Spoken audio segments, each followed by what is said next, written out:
નમસ્કાર મિત્રો, વિડીયોમાં તમારું સ્વાગત છે। જી હા મિત્રો, અત્યારે હાલ મોટા અને મહત્વના સમાચાર સામે આવી રહ્યા છે। તો મિત્રો, સમાચાર પર વાત કરીએ તો શિયાળાની ઋતુ છે અને આ દિવસોમાં ડ્રાયફ્રૂટ્સ અને નટ્સનું સેવન કરવું જોઈએ। ઠંડીમાં ખાસ કરીને બદામ વધુ પ્રમાણમાં ખાવામાં આવે છે। શિયાળામાં શરીરને ગરમ રાખવા માટે લોકો બદામનો હલવો, બદામવાળું દૂધ, બદામના લાડવા ખાવાથી વધુ પસંદ કરે છે। જી હા મિત્રો, અત્યારે હાલ મોટા અને મહત્વના સમાચાર સામે આવી રહ્યા છે। બદામમાં ભરપૂર માત્રામાં પોષક તત્વો હોય છે અને તેના લીધે તેને સૂકો મેવાનો રાજા કહેવામાં આવે છે। આમાં healthy fats, protein, antioxidant, vitamin અને મિનરલ હોય છે।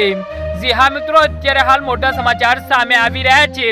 નકલી બદામ પણ અસલી બદામ જેવી દેખાય છે અને તે બજારમાં ઓછા ભાવે મળી જાય છે। તેની ક્વોલિટી ખરાબ હોય છે અને તેને કેમિકલ દ્વારા ચમકાવવામાં આવે છે। તેમ કુદરતી રીતે હાઇડ્રોજન સાયનાઇડ અને તેનો સ્વાદ કડવો હોય છે અને તેમાં રહેલા તત્વો શરીરને નુકસાન પહોંચાડી શકે છે।